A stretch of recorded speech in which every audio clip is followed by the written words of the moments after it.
para mí un honor poder estar con ustedes en esta Asamblea General por primera vez. Vengo de Chile, que es un hermoso país situado en el sur, en el extremo sur de América, entre la cordillera de los Andes, que es la columna de nuestro continente, y el majestuoso e imponente Océano Pacífico. Un país que tiene una geografía diversa y paisajes conmovedores, en donde conviven juntos los cielos más claros con los mares más tempestuosos, el desierto más seco con ciudades hechas de lluvia. El pueblo chileno, como quizás algunos de ustedes conocen, es trabajador y solidario. Gracias a su esfuerzo, hemos pasado en algo más de 2 siglos de ser la colonia más pobre de España en América a ser un país independiente, libre, soberano y pujante. Un país con tremendas oportunidades que hoy está a las puertas de un desarrollo integral y que estamos trabajando que sea para todos y no para unos pocos. Un país que tiene cobre y litio para la electromovilidad. Un país con hidrógeno verde en desarrollo para proveer de energías limpias al mundo. Un país con largas costas y áreas marinas protegidas para cuidar al medio ambiente. También con universidades de primer nivel para crear y compartir conocimiento. Vengo a decirles, estimados colegas, que Chile necesita al mundo y el mundo también necesita a Chile. Pero como ustedes saben y ha quedado claro en los discursos que nos han antecedido, vivimos en una época de profundas incertidumbres y sobresaltos, en la que es claro que no existen naciones, estando todas aquí representadas, que sean aisladas o inmunes a los sobresaltos, a lo que acontece a nivel global. Y en esto nuestro país, por cierto, no es la excepción. Así, la guerra de agresión, la injusta guerra de agresión desatada por Rusia en Ucrania, pueblo al que le expresamos nuestra solidaridad, empujó al alza el precio de los combustibles y causó desabastecimiento de granos y fertilizantes, causando un fuerte impacto en nuestra economía y de seguro, también en las de muchos de ustedes. También, y aunque esto cueste a veces hablarlo, la guerra comercial entre Estados Unidos y China, desatada en 2018 bajo la administración anterior de Trump, como también la pandemia, desestabilizaron la economía global y afectaron también la nuestra, como seguro también la de ustedes. En otra dimensión, la crisis humanitaria en Venezuela, producto de ya su prolongada crisis política, ha generado un flujo migratorio que es inédito en nuestra región y en nuestro país, poniendo una presión tremenda sobre nuestras instituciones y nuestra sociedad. Por último, como seguramente muchos de ustedes están viviendo, la crisis climática afecta con particular fuerza a nuestro continente americano y también en particular al Caribe y a los sistemas de vida de nuestra gente. En Chile, de hecho, cumplimos con 7 de los 9 criterios de vulnerabilidad establecidos por las Naciones Unidas, por nosotros mismos. Áreas de borde costero de baja altura, zonas áridas y semiáridas, zonas de bosques, propensión a los desastres naturales, sequía y desertificación, zonas urbanas con contaminación atmosférica y ecosistemas montañosos. Sin embargo, nuestro país, como seguramente muchos de los de ustedes, muchos de los del sur global, produce y es responsable de una parte mínima, en nuestro caso, el 0,24% de las emisiones globales del efecto invernadero. Mientras los países de las economías más grandes del G20, como nos recordaba el secretario general, produce el 80% de los gases con efecto invernadero.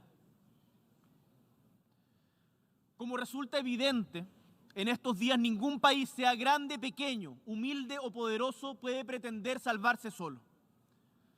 Mientras preparaba en mi país este discurso, pensaba cómo en medio de tantos discursos de seguro muy interesantes contando la realidad específica de cada país, podía aportar con un pequeño grano de arena a la construcción de un mundo más justo y posible.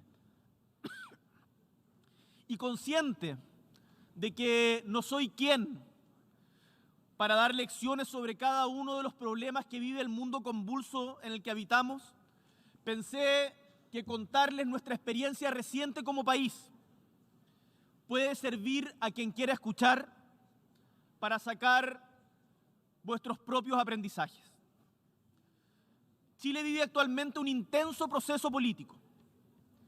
Hace casi 3 años debimos hacer frente a una grave crisis política y social.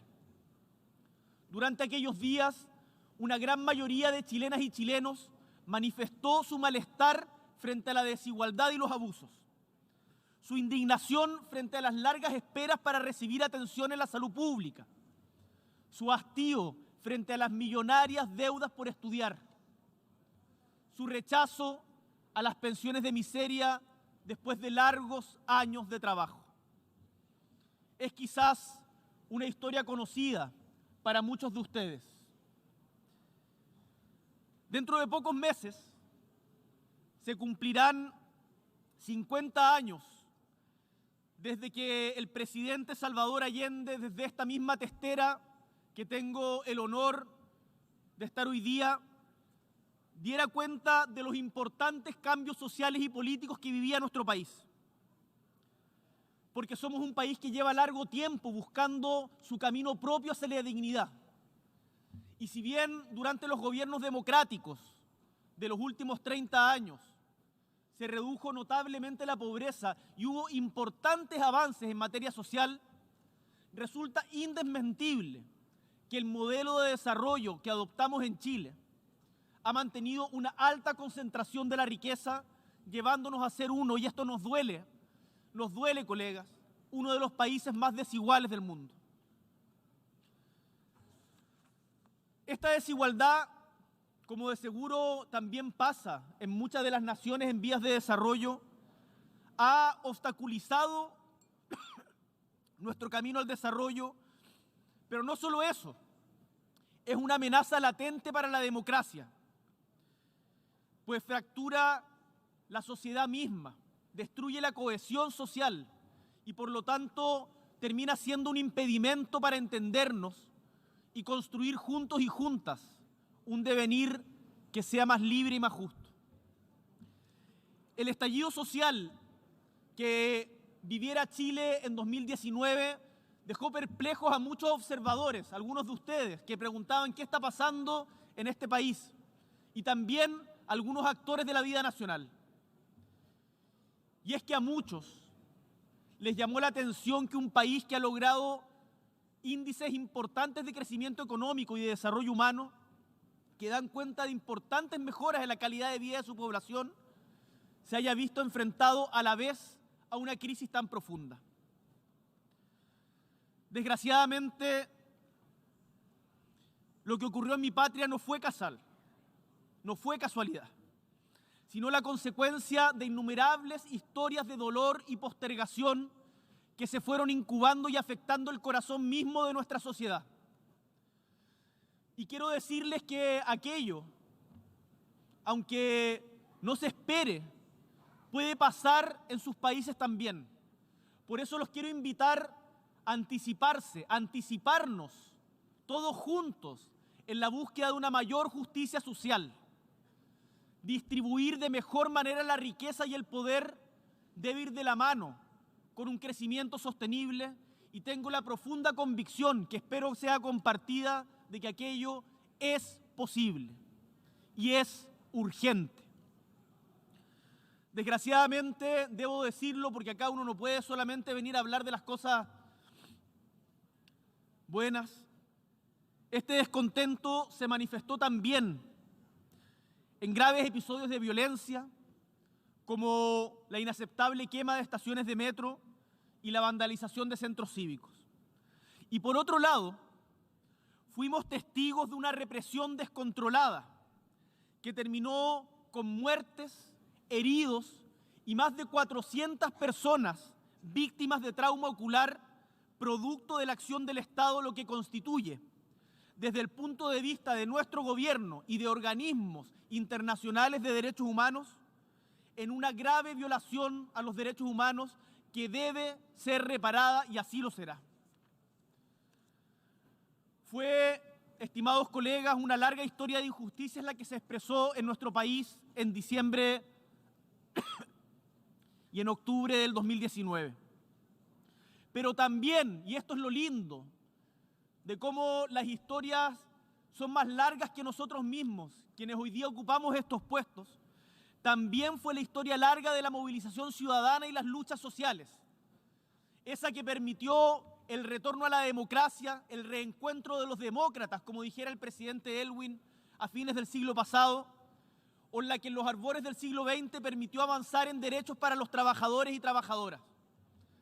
En las manifestaciones del 2019 también estaban las mujeres del siglo pasado que avanzaron, pese a todo, hacia el derecho a voto femenino.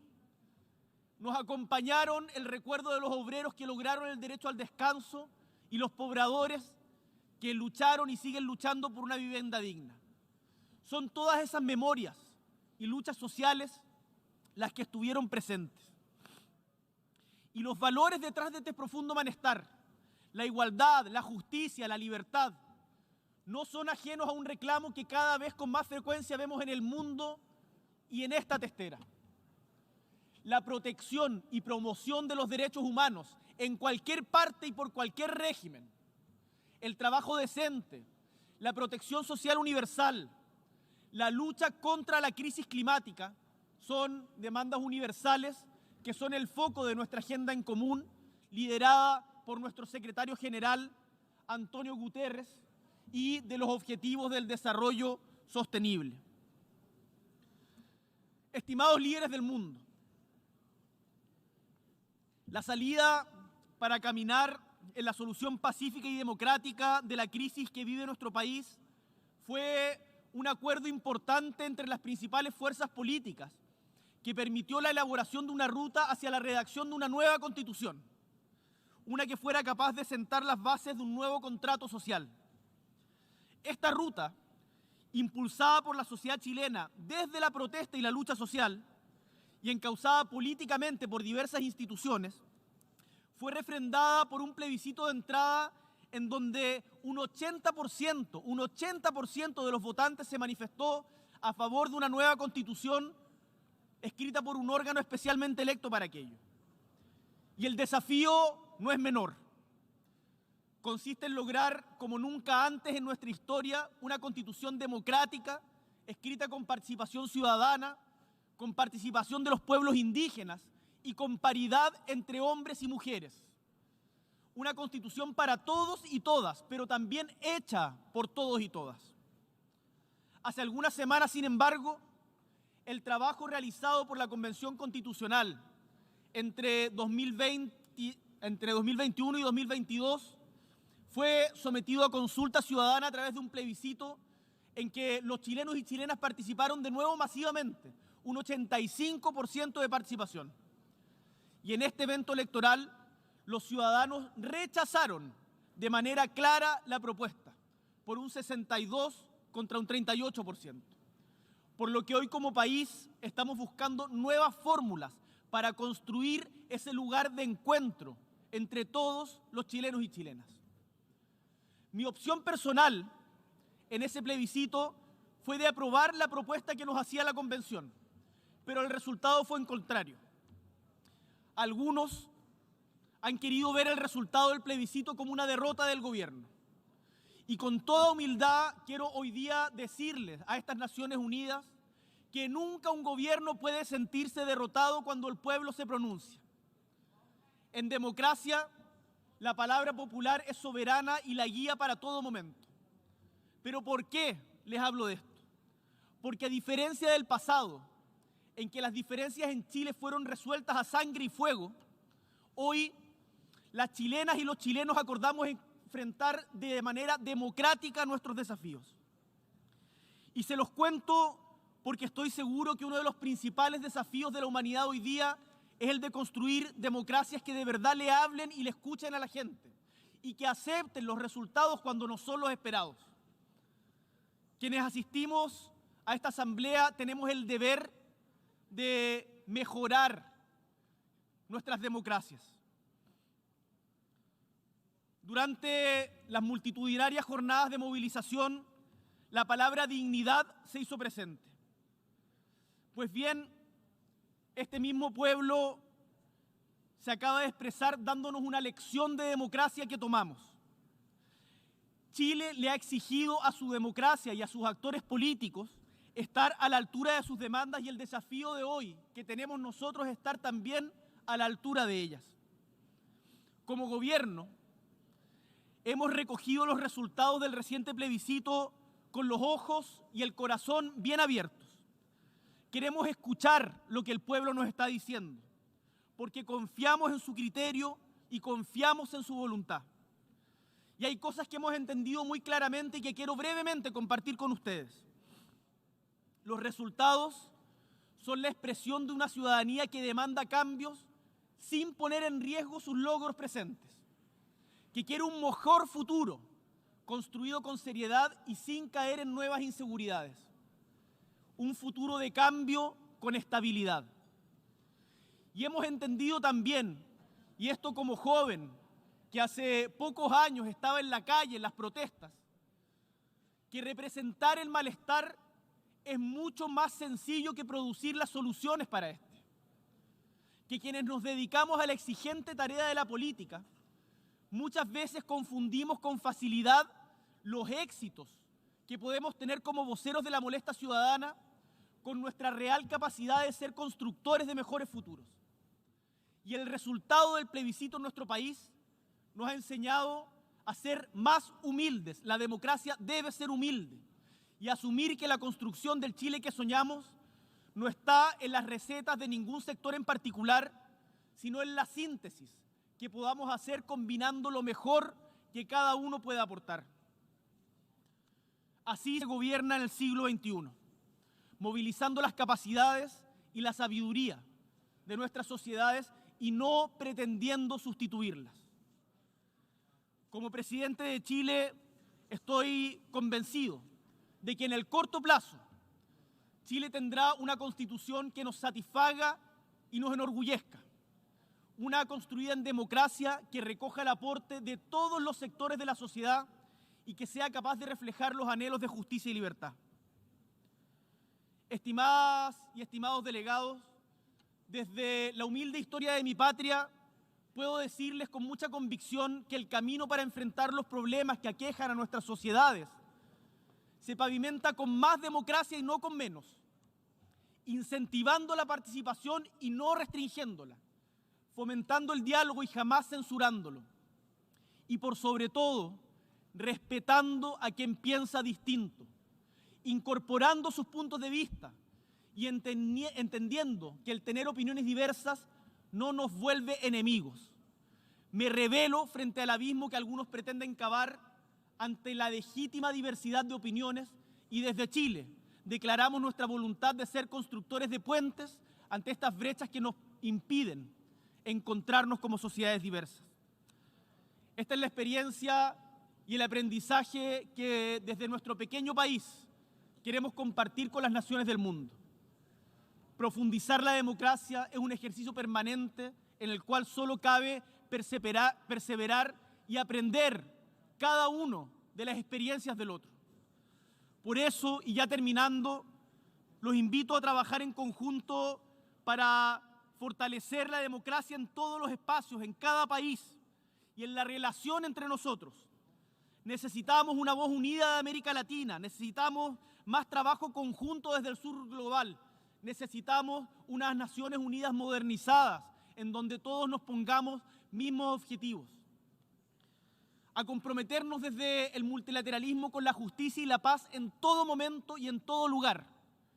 A realizar las acciones que sean necesarias y no solo declaraciones para detener la injusta guerra de Rusia contra Ucrania y poner fin a todos los abusos de los poderosos en cualquier lugar del mundo.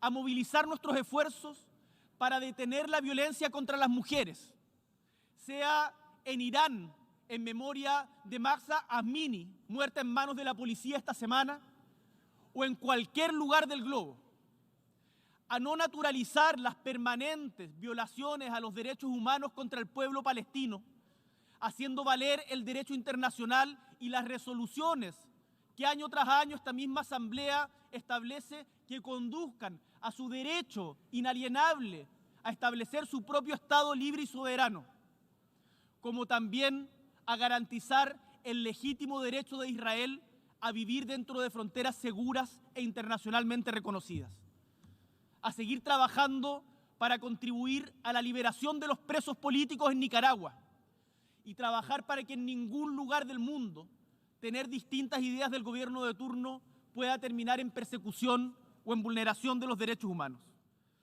Estimados miembros de esta Asamblea, el mundo entero demanda cambios y quienes somos parte de las nuevas generaciones, aprendiendo de quienes nos antecedieron, tenemos el derecho y la responsabilidad de pensar y actuar para un futuro distinto.